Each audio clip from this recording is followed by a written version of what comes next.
அட சீக்கிரம் ஆகட்டும், இன்னும் நிறைய இடத்துக்கு போகணும். சீக்கிரம் சீக்கிரம் போங்க, சீக்கிரம் வேலையை முடிங்க, இல்லைன்னா லாரியை தான் கூப்பிடணும். எவ்வளவு வேலை இருக்கு, கொஞ்ச நேரம் தூங்குனா நல்லா இருக்கும்ல. நீ என்ன சொன்ன? ஒன்னும் இல்லையே, நாங்க வேலை செஞ்சுட்டு அதுக்கப்புறமா தூங்கலான்னு தான் சொல்லிக்கிட்டு இருந்தேன். எறும்புங்கெல்லாம் இந்த மாதிரி அவங்க வேலைய வேகமா முடிச்சிட்டு இருந்தப்ப அவங்களுக்கு அங்க ஒரு சத்தம் கேட்டுச்சு. அட, இது என்ன சத்தம்? எனக்கு எப்படி தெரியும்? நானும் இங்கே உன் கூட தானே இருக்கேன். எனக்கு மட்டும் என்ன மேஜிக்கா தெரியும்? வா போய் பார்க்கலாம். அவங்க 2 பேரும் மெதுவா அந்த சத்தத்தை நோக்கி போனாங்க. ஏதாவது பலாப்பழம் கிடைச்சதுன்னா அது இங்க ஓய்வெடுக்கிறவங்க மேல நம்ம வச்சிடலாம். என்ன? அட, அங்க பாரு. ஐயோ, அங்க ஒரு தேனீ மயங்கி விழுந்துருச்சு பாரு.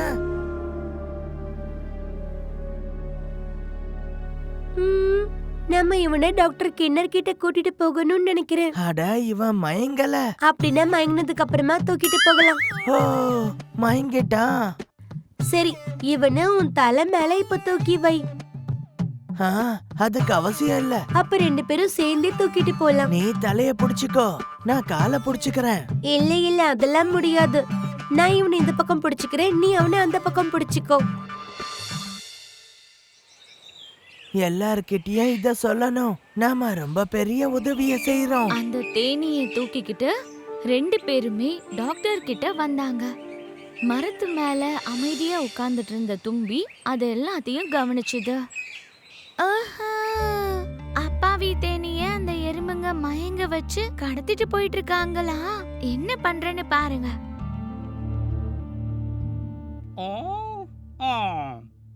இதெல்லாம் எப்படி நடந்தது? இதெல்லாம் நடந்திருக்கவே கூடாது. குருஜி, நீங்க இப்படி அங்க இங்கன்னு எதுக்கு நடந்துட்டு இருக்கீங்க? ஆட சிஷ்யா, நான் உங்ககிட்ட என்னன்னு சொல்றது? நடிச்சிட்டு இருந்த ஒரு எறும்புக்கு போலி அழுகையை நிறுத்துற மருந்தா கொடுத்தேன். அப்புறம் என்ன, அழுக நின்னுடுச்சு. ஆனா அவன் இப்ப சிரிக்க ஆரம்பிச்சிட்டான். எதுவா இருந்தா என்ன, அழுக நின்னுடுச்சுல்ல? அது நின்னுடுச்சு. குருஜி, அங்க பாருங்க, ஒரு வாய்ப்பு தேடி வருது. மழையா? அது வந்தா நமக்கு என்ன? ஐயோ குருஜி, மேல இல்ல, கீழே பாருங்க. நீ சரியாத்தான் சொன்ன சிஷ்யா. அங்க பாருங்க குருஜி, அவங்க நடக்கவே கஷ்டப்பட்டுக்கிட்டு இருக்காங்க. நாம போய் அவங்களுக்கு உதவி செய்யலாமா? வேண்டாம் வேண்டாம், அவங்க மெதுவா இங்கேயே வரட்டும். ஏன் அப்படி சொல்றீங்க குருஜி? அப்பதான் எங்களை மாதிரி டாக்டர்ஸ் இன்டர்நேஷனல் கேள்விய அவங்க கிட்ட கேட்க முடியும். புரியுதா? அப்படி என்ன கேள்வி? இவங்களை ஏன் தாமதமா இங்க கூட்டிட்டு வந்தீங்க? இந்த கேள்விதான். நீ சரியான முட்டாள். எப்போ உங்க கூட இருக்க ஆரம்பிச்சனோ அப்பையில இருந்து. டாக்டர், இங்க பாருங்க, இவரு மயங்கி போயிட்டாரு.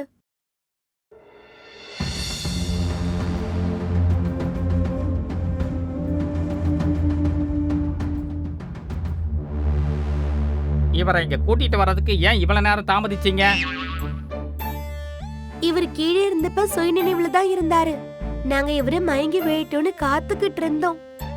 பாத்தியா, டாக்டர் எவ்வளவு பொறுமையா செக் பண்றாருங்க. ஆமா, இவரு ரொம்ப புகழ் பெற்ற டாக்டர். அதே சமயம் மத்த தேனீ கூட்டமும் அங்க வந்துச்சு.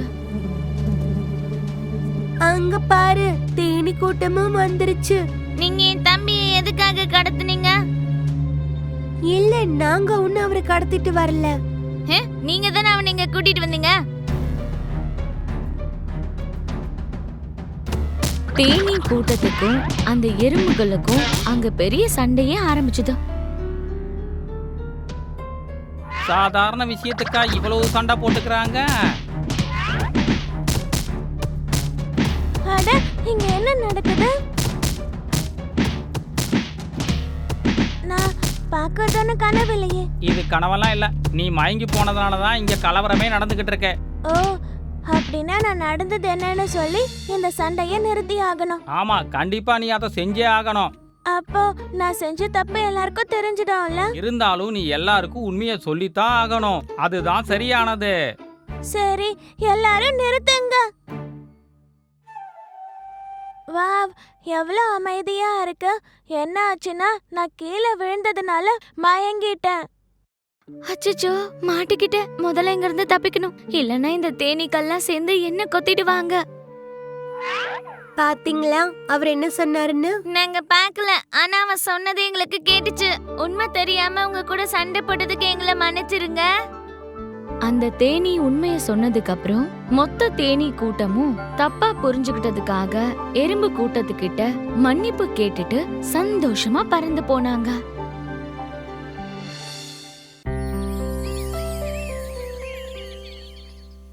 ஒரு காட்டுல ஒரு யானையோட குடும்பம் வாழ்ந்துகிட்டு இருந்துச்சு.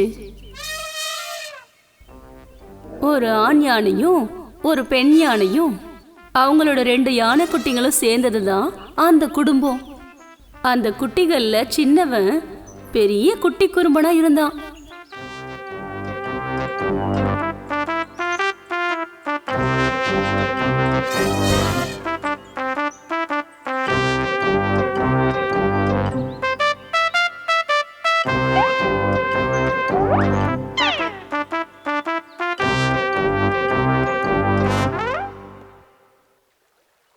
ஒரு நாள் அந்த யானை குடும்பம் காட்டுல இருக்கிற நதியில குளிக்க வந்துச்சு.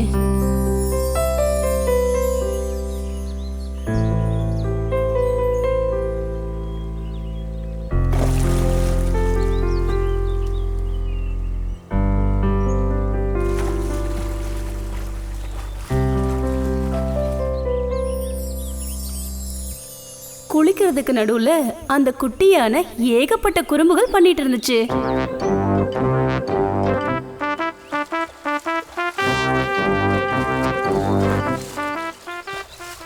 மகனே, ஆத்துல தண்ணி அதிகமா இருக்கு, பார்த்து. ஆமா, கொஞ்ச நாளாவே உன்னோட குட்டி குறும்பு ரொம்ப அதிகமாயிடுச்சு. குட்டி குறும்பா, ஒழுங்கா எங்கேயாவது நின்னு குளிடா. அந்த சமயத்துல நதியோரமா இருந்த மரத்துல ஒரு சின்ன குருவி உட்கார்ந்துட்டு இருந்துச்சு. அந்த யானைக்குட்டியோட குறும்புகள் எல்லாத்தையும் அந்த சின்ன குருவி பார்த்துக்கிட்டே இருந்துச்சு. அவளுக்கு அதை பார்க்க ரொம்ப ஆச்சரியமா இருந்துச்சு. அட, அந்த யானைக்குட்டியோட விளையாட்டு பார்க்க எவ்வளவு நல்லா இருக்கு.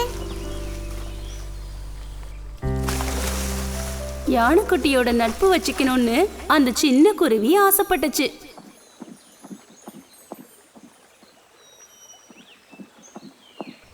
நீ விளையாடுறத பார்க்க ரொம்ப ஜாலியா இருக்கு. நீ பெரிய கெட்டிக்காரன் தான். நம்ம நண்பர்களா இருக்கலாமா? நாம நண்பர்களா இருக்கலாமா? அப்படி கேட்க உனக்கு எப்படி தைரியம் வந்துச்சு?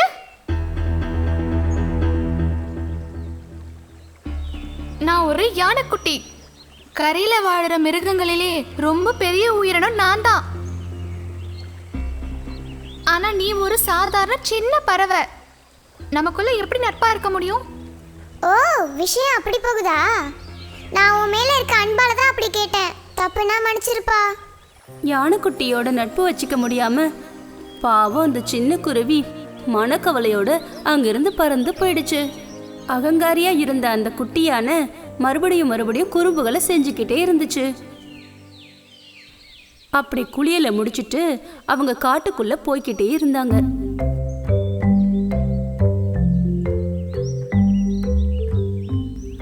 போகிற வழியில ஒரு கரும்பு தோட்டத்தை அந்த யானைக்குட்டி பார்த்துருச்சு.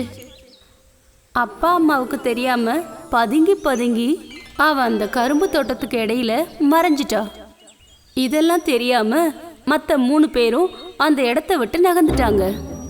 ஆனா அவங்க எல்லாரையும் நல்லா ஏமாத்திட்டோன்ற எண்ணத்தோட அந்த யானைக்குட்டி கரும்பு தோட்டத்துல இருந்து கரும்புகளை உடைச்சு சாப்பிட ஆரம்பிச்சிருச்சு. இதுல என்ன ஒரு இனிப்பு! நல்ல ருசியா இருக்கே. நான் இங்க வந்தது ஒரு அதிர்ஷ்டம் தான். அங்க இருந்த கரும்பு செடிகளை அவன் ஒன்னொன்னா உடைச்சு போட்டுட்டு அதுல சிலையித சாப்பிடவும் செஞ்சான்.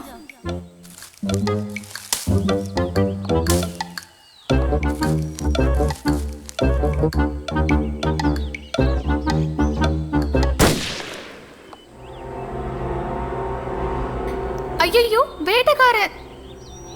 வேட்டைக்காரனை திடீர்னு பார்த்த குட்டியான அந்த கரும்பு தோட்டத்தை விட்டு ஓடிருச்சு.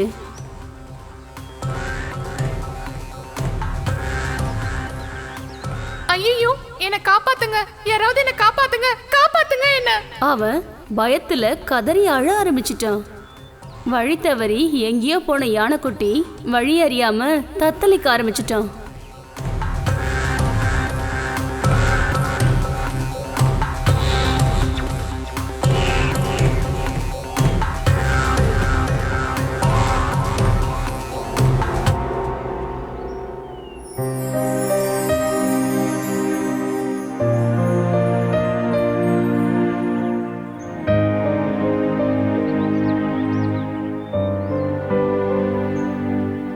அவன் தேம்பி தேம்பி அழுதுகிட்டே இருந்தான். ஐயோ, என்னோட அப்பாவும் அம்மாவும், நான் இப்ப எங்க போவேன்? அம்மா, அம்மா. ஆனா அந்த நேரத்துல அந்த சின்ன குருவி குட்டி யானையோட அழுக சத்தத்தை கேட்டுருச்சு. அந்த இடத்தை நோக்கி பறந்து வந்தா. ஒரு மரத்தடியில உட்கார்ந்து அழுதுகிட்டே இருந்த யானைக்குட்டிய அவ பாத்துட்டா. குட்டியானே, நீ எதுக்காக இப்ப அழுதுகிட்டு இருக்க? உனக்கு என்ன ஆச்சு? நான் வழி தவறி வந்துட்டேன். எனக்கு எங்க அப்பாவையும் அம்மாவையும் பார்க்கணும். நீ எப்படி இங்க வந்த? நான் உன் பின்னாடியே தான் வந்துகிட்டு இருந்தேன். காரணம், உனக்கு கொஞ்சம் அறிவு ஜாஸ்தி ஆயிடுச்சுன்னு எனக்கு புரிஞ்சிருச்சு. அகங்காரம் தான் ஆபத்துல கொண்டு போய் விட்டுரும் நான் கேள்விப்பட்டிருக்கேன். ஐயோ, எனக்கு இப்ப ரொம்ப பயமா இருக்கு. பயப்படாத, உன்னை நான் காப்பாத்துறேன். நீ ஏன் கூட வந்துரு. நான் உன்னை உங்க அப்பா அம்மா கிட்ட கொண்டு போய் சேர்க்கிறேன். அந்த குருவி முன்னாடி போய்கிட்டே இருந்தா. வழி காட்டிக்கிட்டே போனா. குட்டி யானையும் குருவிய பின்தொடர்ந்தே போச்சு. அப்படி அந்த சின்ன குருவி அந்த குட்டி யானைய அவங்க அம்மா அப்பா கிட்ட கொண்டு போய் சேர்த்துருச்சு. செல்லம், நீ இவ்வளவு நேரம் எங்க போயிட்ட? அம்மா, நான் வழி தவறி போயிட்டேன். இந்த குருவி தான் என்ன காப்பாத்துச்சு. பெரியவன் சிறியவன்னு யாரையும் தரக்குறைவாய் எடை போடக்கூடாது. ஆபத்து நேரத்துல உதவி செய்யறவன் தான் நிஜமான நண்பன். என்னோட அகங்காரம் தான் என்ன ஆபத்துல கொண்டு போய் விட்டுருச்சு. குருவி, கடைசியில நீ தான் என்ன காப்பாத்துன. உனக்கு நான் எப்படி நன்றி சொல்றதுன்னு எனக்கு தெரியல. நம்ம இனிமே 2 பேரும் நல்ல ஃப்ரெண்ட்ஸா இருக்கலாம். அகங்காரம் ஆபத்தானது. அன்புதான் மிகப்பெரிய விஷயம். அன்பா இருக்கவங்களுக்கு தான் நட்பா பழக முடியும்.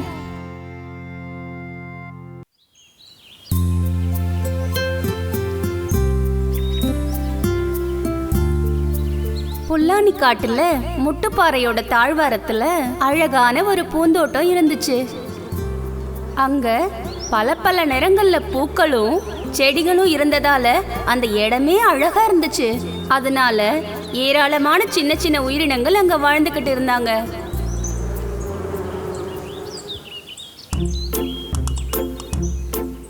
அந்த கூட்டத்துல ஒரு வெட்டுக்கிளியும் இருந்துச்சு.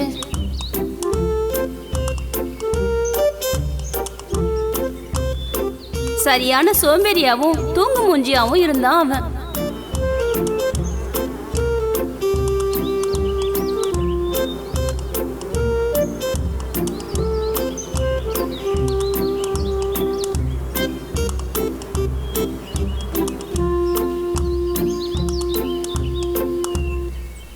நண்பர்களே, எதுக்காக நீங்க எப்பவுமே இப்படி கஷ்டப்பட்டுக்கிட்டு இருக்கீங்க? உங்களுக்கு ரெஸ்டே தேவையில்லையா? இங்க பாரு நண்பா, எப்பவுமே ரெஸ்ட் எடுக்காம வேலை பண்ணோம்னா மழைக்காலம் வறண்ட காலம் வரும்போது அதுக்கேற்ற பலன் கிடைக்கும். இந்த வாழ்க்கையை நாம சந்தோஷமா இருக்கிறதுக்கு தான். நீங்களாம் சரியான முட்டாள்களா இருக்கீங்களே. வாழ்க்கையை எப்படி அனுபவிக்கணும்னு உங்களுக்கு தெரியல.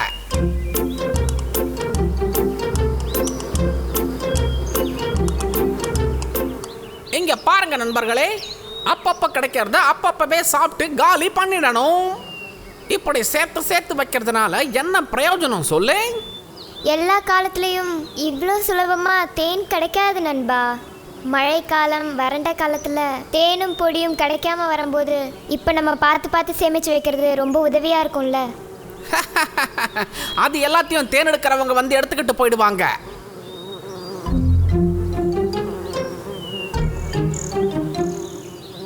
நண்பர்களே, அந்த வெட்டுக்கிளி சொல்லிட்டு போனதை நீங்க கேட்டீங்களா?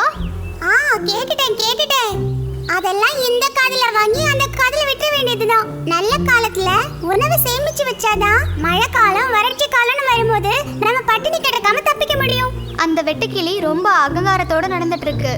அவனுக்கு என்னைக்கும் சாப்பிட்றதுக்கு குடிக்கிறதுக்கு கிடைச்சா மட்டும் போதும். நாளைக்கு என்ன நடக்கும்ன்றத பத்தி அவனுக்கு எந்த கவலையும் இல்லை. அதுக்கான பலனை வறண்ட காலம் வரும்போது அவன் அனுபவிப்பான். ஆமாமா, சோம்பேறிங்க எல்லா விஷயத்துக்கும் ஒரு நொண்டி சாக்க சொல்லி தப்பிச்சிருவாங்க. வறட்சி காலம் வரும்போது அவன் சரியான பாடம் கத்துப்பான். கடைசியில நல்ல காலம் மாறி போச்சு, வறட்சி காலம் வந்துருச்சு.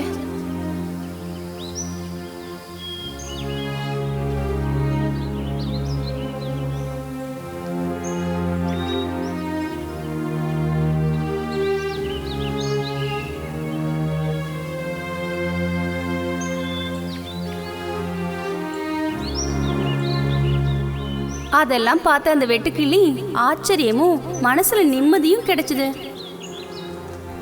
அவங்க கிட்ட கொஞ்சம் உணவு கேட்கலாம்ல. அதனால அவன் முதல்ல தேனீ கூட்டம் பக்கத்துல போய் நின்னான். நண்பர்களே, நீங்க எல்லாரும் ரொம்ப நல்லா இருக்கீங்க இல்லையா? ஆமா, நாங்க எல்லாரும் நல்லா தான் இருக்கோம். ஆமா, நீ எதுக்காக இப்போ எங்களை தேடி வந்திருக்க? என்னால இந்த பசி கொடுமையை பொறுத்துக்கவே முடியல. உங்களால எனக்கு உணவு கொடுக்க முடியுமா? நாங்க கஷ்டப்பட்டு சேர்த்து வச்ச கொஞ்சம் உணவுகள் தான் எங்ககிட்ட இருக்கு. அதுதான் இங்க இருக்கு. அது எங்களுக்கே பத்தாது. நீ தான் சும்மா பாட்டு பாடி நடந்துட்டே இருப்பல்ல, அப்படியே பாட்டு பாடு, உன்னோட பசி அடங்கிரும். வாழ்க்கையை என்ஜாய் பண்ணுப்பா.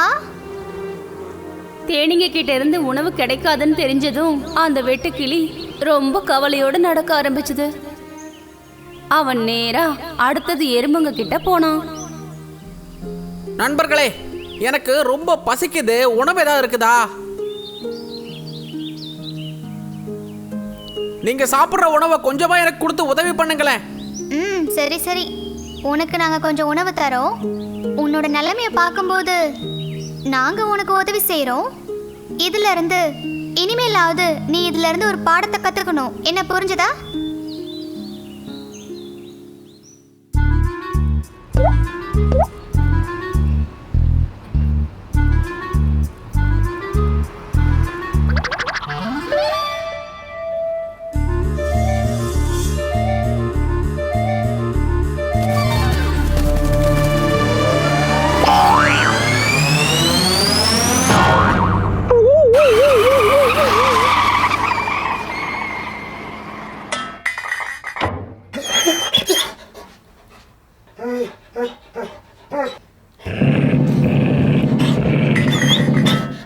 இது வெளில வரவே மாட்டேங்குதே.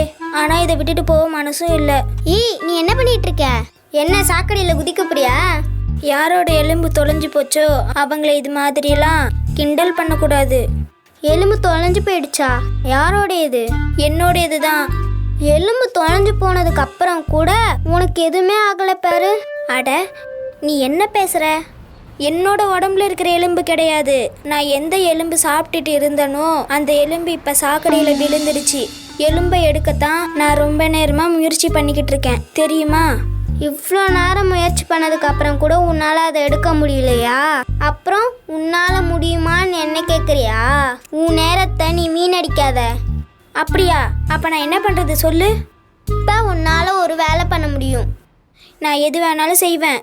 சொல்லு, நான் என்ன செய்யணும்? இந்த எலும்பை பற்றி நீ மறந்து போயிடு. ஓ, அது எலும்பாச்சே, அதை என்னால் மறக்கவும் முடியாது. முடிஞ்சு போன விஷயத்தை பற்றி கவலைப்படாம இருக்கிறது தான் நல்லது.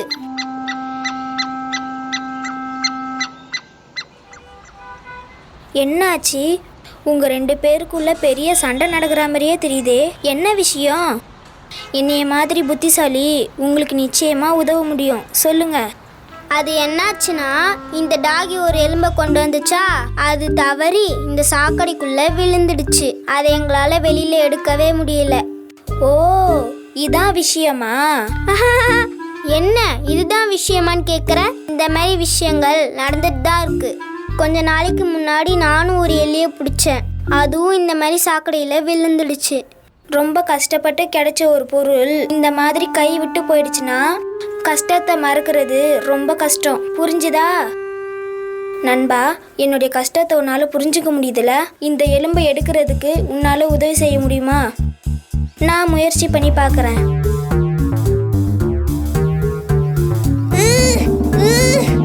ஓஹோ, இது வெளியே வர மாட்டேங்குதே. எனக்கு தான் முன்னாடியே தெரியுமே, இதெல்லாம் நடக்காத காரியம், வீண் வேலை. அதனால தான் நான் இதுக்கு முயற்சியே பண்ணல. நீ ரொம்ப பாவம்பா. இந்த எலும்பை என்னால் எடுக்கவே முடியல. நீயும் இந்த எலும்புக்காக உன் நேரத்தை வீணடிக்காத. இந்த எலும்பை விட்டுட்டு போகிறதுக்கு எனக்கு மனசே வர மாட்டேங்குது. ஹோ, உன்கிட்ட பேசி எந்த பிரயோஜனமும் கிடையாது. நீ புத்திசாலி கிடையாது, அதுதான் காரணமே.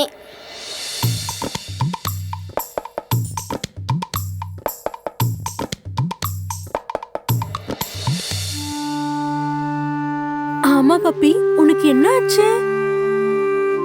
என்னுடைய எலும்பு சாக்கடைக்குள்ள விழுந்துடுச்சு. கவலைப்படாத, நாங்க உனக்கு உதவி செய்யறோம். என்னது, நீங்க உதவி பண்ண போறீங்களா? எங்களாலே முடியல, நீங்க எப்படி எடுக்க போறீங்க? நாங்க உங்களை விட பலசாலிங்க, எங்களாலே முடியல, உங்களால எப்படி முடியும்? நீங்க சின்ன சின்ன எறும்புங்க, எப்படி முடியும்? இருந்தாலும் நாங்க எல்லாரும் சேர்ந்து முயற்சி பண்ணி தான் பாக்குறோமே. முயற்சி தானே, பண்ணுங்க பண்ணுங்க. எனக்கு தான் ரொம்ப கஷ்டமா இருக்கு. இப்ப நீங்க தோக்கறதையும் நான் பார்த்துட்டு போறேன். என்ன பண்றது? நண்பர்களே, நம்ம எல்லாரும் சேர்ந்து ரொம்ப கெட்டியா பிடிப்போம். நாங்க எங்களோட முழு சக்தியால இத புடிச்சுக்கிறோம். இழுத்து புடி ஐலசா, இழுத்து புடி ஐலசா, இழுத்து புடி ஐலசா, இழுத்து புடி ஐலசா, இழுத்து புடி ஐலசா, இழுத்து புடி ஐலசா, இழுத்து புடி ஐலசா, இழுத்து புடி ஐலசா.